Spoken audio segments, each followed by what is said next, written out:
हमारे previous videos में हमने श्रीनगर के बारे में, लेह के बारे में हम देख चुके हैं। आज हम अपना तीसरा सिटी स्टार्ट करेंगे। So let's just see that there were 2 cities previously जहाँ पे हमने मार्क किया था। हमारा पहला सिटी था श्रीनगर और दूसरा था हमारा लेह। तो जल्दी से थोड़ा सा मार्क करते हैं। तो पहली लाइन थी हमारी ये जम्मू कश्मीर का सेंटर देखो, और ये कन्याकुमारी के कन्याकुमारी के this point was point Calimere, right, and this was Kochi, right, and this was Pathankot, right. So on the line which is from Pathankot to Point Calimere and the intersection of the line which is horizontal to Jammu Kashmir and Ladakh UT, okay। so अब देखो ये point जो था, zoom in करते हैं, this was our first city और दूसरा city था हमारा इस लाइन का और इस लाइन का इंटरसेक्शन पॉइंट इस जगह पर, ये हमारा दूसरा सिटी था। तो पहला हमारा श्रीनगर था और दूसरा हमारा लेह। आज हम तीसरा सिटी स्टार्ट करेंगे जो कि है पठानकोट। पठानकोट की लोकेशन हमें D1 से ही जब हमने लाइन को पढ़ना स्टार्ट किया था तो ऑलमोस्ट क्लियर ही है कहाँ पर है। If you have followed all those lectures and videos and reels as well. So जो लाइन है पठानकोट से पॉइंट कैलीमेरा प्लस पठानकोट से कोची, उसका इंटरसेक्शन पॉइंट ऑब्वियसली पठानकोट यही है, दिस वन।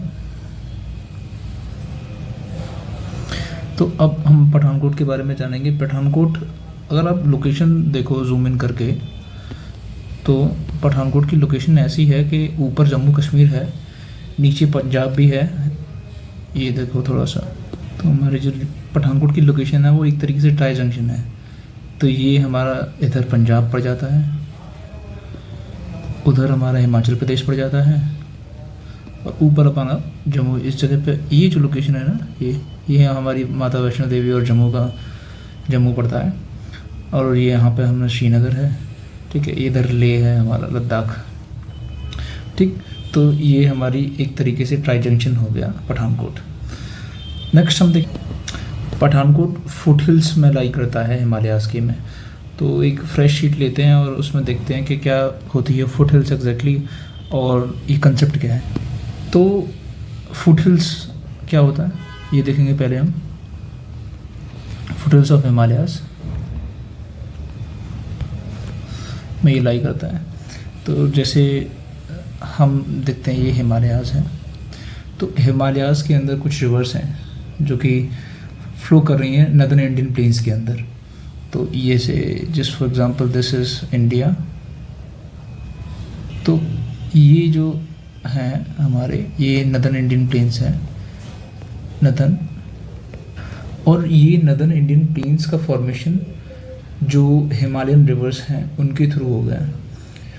जो रिवर्स हैं वो अपने साथ सेडिमेंट्स लेके आई, रॉक पार्टिकल्स लेके आई, सिल्ट लेके आई, सैंड लेके आई। ये सारा जितने भी सेडिमेंट्स हैं वो फॉर्मेशन करते हैं नदर्न इंडियन प्लेन्स का। अब हम देखते हैं जैसे कि ये माउंटेन है, हिमालयन माउंटेन है, ठीक है। जस्ट इसकी जो साइड में होगा, जब जस्ट इसके बाजू भाबर पड़ता है, उससे नेक्स्ट पड़ता है भापर। कुछ ऐसे होते हैं मोटे मोटे जो सबसे, अब जैसे सीधी सी आसान भाषा में देखो, जब किसी हाइट पे से अगर हम पानी फैलाएं तो सबसे पहले जमा तो सबसे भारी चीज़ होगी ना। तो यहाँ पे जस्ट एकदम हिमालयाज़ के पैरों में जो मोटे मोटे पत्थर जमा होते हैं उसको भाबर बोलते हैं। अब क्या है, अब जैसे जैसे हम आगे पहुँचेंगे तो सेडिमेंट्स का जो साइज है वो रिड्यूस होता जाएगा, ठीक है। अब यहाँ पर छोटे छोटे सैंड पार्टिकल्स, ये जो रीजन है वो तराई रीजन है, ठीक है। और हमारा पठानकोट तराई रीजन के अंदर आता है, ठीक है। अब तराई रीजन का फॉर्मेशन पता चल गया कैसे हुआ है और इसमें अंदर होगा क्या। इसके अंदर छोटे छोटे पार्टिकल्स होंगे सैंडल सिल्ट के, ठीक है। इससे नेक्स्ट हम देखते हैं, अब ये प्लेन्स होते हैं कुछ तरीके के, इस तरीके के, और फिर इससे नेक्स्ट भी एक तरीके के प्लेन ही होते हैं, और उन दोनों का डिफरेंस अभी हम देखेंगे। इनको बोलते हैं बांगर और इसको बोलते हैं हम खादर। जो गांव से हैं, खेत वगैरह में या फिर जिनके आसपास नदी रहती है, वो जानते होंगे बांगर और खादर का डिफरेंस क्या होता है। हम अभी देखते हैं क्या होती हैं बांगर और खादर। तो खादर एक तरीके का ओल्ड फ्लड प्लेन होता है, ओल्ड फ्लड प्लेन, और खादर जो है न्यू फ्लड प्लेन होता है। अब old flood plain, new flood plain क्या चीज़ है भाई? तो जैसे मान लो ये रिवर फ्लो कर रही है, ठीक है, आज की डेट में रिवर फ्लो कर रही है। अब इसके किनारे क्या होता है, नदी के किनारे हमेशा देखोगे अब छोटे छोटे छोटे छोटे ये मैड टाइप में अपने सेडिमेंट्स बनते हैं ना, जमा करती है रिवर, ठीक ठीक है। अब मान लो 10 15 20 50 साल बाद क्या हुआ, इसका लेवल जो है, नदी का लेवल वो गिर गया, जो कि गिर भी रहा है। क्लाइमेट चेंज की वजह से आजकल सालों से ये फ्लड का पॉसिबिलिटीज़ बढ़ रही हैं और वाटर लेवल जो है वो गिर रहा है नदी का। तो उसकी वजह से क्या होगा, अब ये साइज जो है नदी का वो डिक्रीज़ हो जाएगा, ठीक है। मान लो ये और छोटी होगी, पतली होगी, ठीक है। अब क्या होगा, अब जो ताज़ा सेडिमेंट्स होंगे वो जस्ट इसके बाजू वाले होंगे, एकदम बाजू वाले, ठीक है, एकदम बाजू वाले, और ये पुराने वाले होंगे, ठीक है। ताज़ा सेडिमेंट्स नीले वाले, पुराने वाले जो जब बड़ी थी उस टाइम पे फॉर्मेशन हुआ था। तो पुराने वाले ओल्ड फ्लड प्लेन यानी कि बांगर, नए वाले खादर। तो पुराने वाले भी एक टाइम पर खादर थे, बट अब बांगर बन गए हैं। बस यही डिफरेंस है खादर और बांगर के बीच में। तराई का कोई कंसेप्ट क्लियर है, बस छोटे छोटे सेडिमेंट्स होते हैं जो कि भाबर के जस्ट बाद में फॉर्मेशन होता है, उनका जस्ट नीचे होते हैं। अब एक चीज़ और हम देखते हैं इसके अंदर कि रिवर का फ्लो कैसे होता है, उसका वाटर अपीयर डिसअपीयर कुछ ऐसी चीज़ें होती हैं, उसमें क्या होता है। तो मान लो यहाँ से रिवर चली ऊपर से, हिमालयाज़ के ऊपर से, ठीक है, यहाँ से अपनी रिवर चली। अब आप एक काम करना प्रैक्टिकल वैसे भी, मान लो ईंट पत्थर रख दिया अपने बड़े बड़े और वहाँ पे तुमने एक जग, एक मग पानी डाला, तो वो क्या होगा, वो पानी पत्थरों पे ऊपर तो तैरेगा नहीं। It won't float over the rocks, it would sink, it will go down to the bottom most part of those large sediments and large rock boulders. उसके बाद क्या होगा, जब वो एकदम नीचे चला जाएगा, फिर जैसे अब यहाँ पे ये क्या रहेगा, ये ऐसे निकल के यहाँ नीचे आ जाएगा एकदम। पर जब छोटे छोटे पार्टिकल्स आते हैं तब पानी ऊपर आने लगता है ऐसे करके, ठीक है। तो तराई रीजन में बोलते हैं कि पानी, वाटर और रिवर्स, एक्चुअली में रिवर्स री इमर्ज करती हैं। यहाँ पर रिवर्स री इमर्जेस, ठीक है। बाकी तो सब सेम ही रहता है बांगर खादर का, उसका कोई इशू ही नहीं है। अब हम देखेंगे फुट हिल्स में लाई करता है पठानकोट, तराई रीजन के अंदर आता। अब पठानकोट के अंदर वैसे तो कुछ ज़्यादा कुछ है नहीं, बट अच्छा, जब पठानकोट से आप जब जाओगे ना कभी, यहाँ से national highway 1H, national highway NH1A44 जो भी है गुजरता है यहीं से, तो यहाँ से पाकिस्तान का नज़ारा देखने को मिलता है आराम से। आप देख सकते हो पाकिस्तान को, ठीक है। तो अब हम देखते हैं यहाँ पे रिवर्स भी हैं कुछ, रावी और ब्यास दो, उनके बारे में थोड़ा सा हम जानते हैं, ठीक। तो जैसे ये हमारा पठानकोट है, पी फॉर पठानकोट, तो इसके अंदर दो रिवर्स हैं, रावी एंड ब्यास गुजरती हैं यहाँ से। अब रावी ब्यास, इनका नाम सुना होगा हमने, अभी लेटेस्ट न्यूज़ में भी रहा था बहुत, और इंडस रिवर सिस्टम का ये पार्ट है। रिवर सिस्टम क्या होता है, किसी भी रिवर सिस्टम होता है RS इज रिवर सिस्टम, ठीक है। अब किसी भी रिवर के अंदर जो भी उसकी ट्रिब्यूटरीज हैं या फिर डिस्ट्रीब्यूटरीज हैं,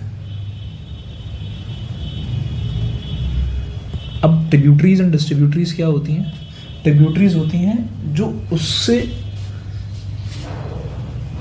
अपने आप को उसमें जोड़ देती हैं, जिनसे वो मिलके बनी होती है। कोई भी मेन रिवर जिनसे वो मिलके बन रही है उसको बोलते हैं ट्रिब्यूटरीज, उसमें भाग ले रही हैं वो रिवर। और डिस्ट्रीब्यूटरीज मेन रिवर में से टूट के कोई बन रही है, उसको बोलते हैं डिस्ट्रीब्यूटरीज, डिस्ट्रीब्यूट हुई है। सिंपल सा इतना डिफरेंस है।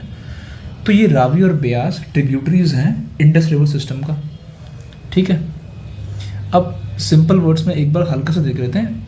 हम डिटेल में इंडस रिवर सिस्टम को ज्योग्राफी के अंदर पढ़ेंगे, अभी बस इसके अंदर देख लेते हैं। इसके अंदर कुछ रिवर्स हैं, उनका ऑर्डर क्या है, नॉर्थ टू साउथ, बस हल्का सा टच मार लेते हैं। तो सबसे ऊपर आता है इंडस, फिर आता है झेलम, फिर आता है चेनाब, उसके बाद रावी, ब्यास, फिर सतलज, ठीक है।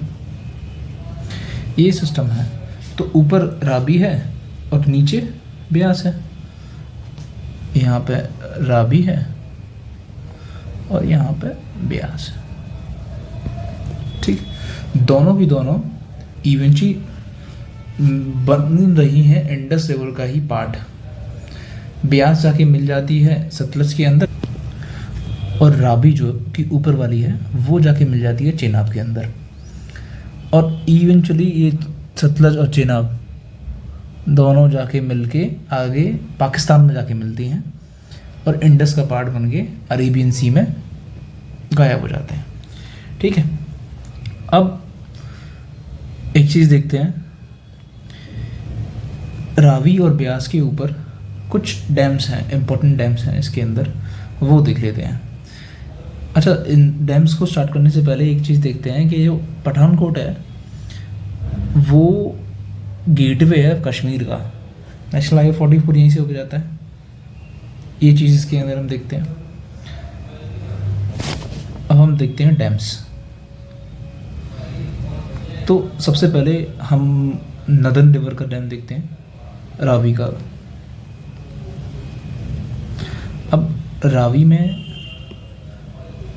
में हमारा है एक डैम, थीन डैम, उसको रंजीत सागर डैम भी बोलते हैं। तो ये थीन डैम है, ये लार्जली पंजाब के इरिगेशन डिपार्टमेंट के थ्रू बनाया गया था उस टाइम पर।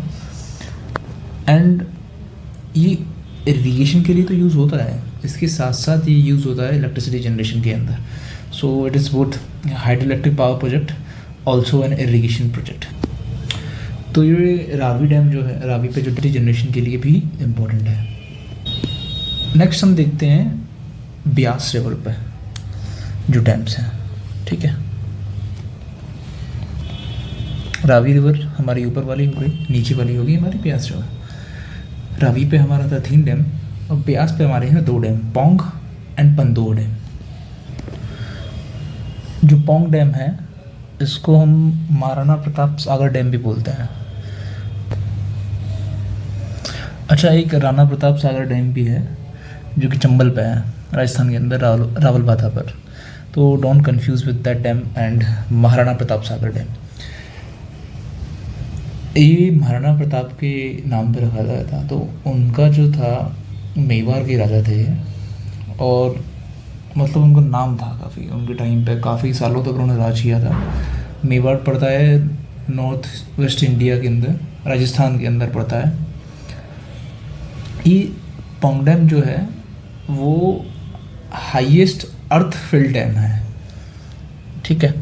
अच्छा, अर्थ फिल्ड से क्या मतलब समझते हो? क्वांटिटी में। तो ये हाईएस्ट जिसकी हाइट है वो इंडिया के अंदर पंदोह डैम है, इंडिया के अंदर पौंग डैम है। पंदोह डैम जो है उसका हम देखते हैं कि ये एक बर्ड सेंचुरी भी है। ब्यास रिवर पर ही एक बर्ड सेंचुरी भी है। इसके अलावा हम यहाँ का एग्रीकल्चर देखते हैं। तो एग्रीकल्चर में इनिशियली और ट्रेडिशनली यहाँ पे पैडी होता हुआ आया है, पूरे पंजाब में ही होता आ रहा है पैडी और वीट भी होता हुआ है, क्योंकि पानी की मात्रा यहाँ बहुत थी, अच्छी खासी थी, तो पैडी यूज़ हुआ है। बट सालों से जब पैडी यूज़ होता आ रहा है, पैडी का प्रोडक्शन, पैडी का यहाँ पे क्रॉप्स हो रही है, उससे क्या हुआ है, ओवर इरीगेशन हुआ है पानी से। और जब किसी लैंड का जब आप ओवर इरीगेशन करोगे, जब आप वहाँ के न्यूट्रिशंस का बार बार बिना उसको इनपुट दिए, मतलब जितना उसको इनपुट चाहिए, जितना उसको न्यूट्रिएंट चाहिए, उससे ज़्यादा आप निकाल रहे हो, तो उससे क्या हुआ है, वहाँ की जो सैंड है, ये जो पूरा रीजन है वो सॉल्टी हो गया है। तब यहाँ पे अब प्रेजेंट में लोग धीरे धीरे अब स्विच करना स्टार्ट हुए हैं, क्रॉपिंग पैटर्न्स में बदलाव हुए हैं, change in cropping patterns.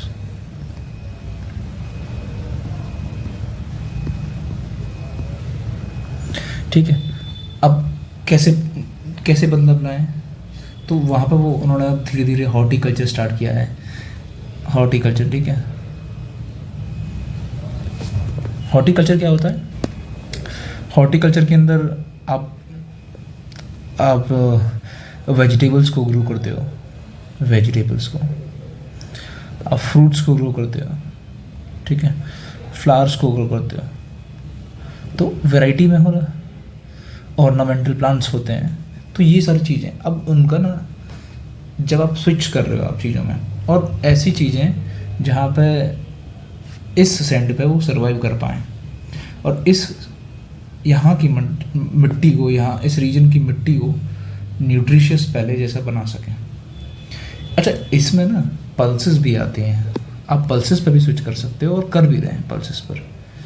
Pulses land को न्यूट्रिशन प्रोवाइड करती है। तो ये हो गया एग्रीकल्चर का सीन। इसके अलावा यहाँ पे, अच्छा, इसके साउथ में आप पंजाब में देखोगे शुगर केन भी अच्छा खासा प्रोडक्शन होता है, और शुगर केन का भी ओवर इरीगेशन की वजह से उस रीजन में सॉल्ट टी सैंड हो गई है वहाँ पे, ठीक है, सॉल्टेशन हो चुका है उस रीजन का। इसके अलावा हम देखते हैं ट्रांसपोर्ट का, देखते हैं ट्रांसपोर्ट में एज सच हमने नेशनल हाईवे 44 हम ऑलरेडी देख ही चुके हैं, जो कि श्रीनगर से कन्याकुमारी के उधर जाता है। So that's it for Pathankot. अब we'll see you in the next video with the next city. Until then, keep revising, make notes, and if you have any doubts, just comment me in the chat box. I'll try my best to resolve your doubts. और if you want to add anything, कुछ भी चीज़ add करवानी हो इन cities के अंदर, I'll try to add them. So thank you, have a good day, bye bye.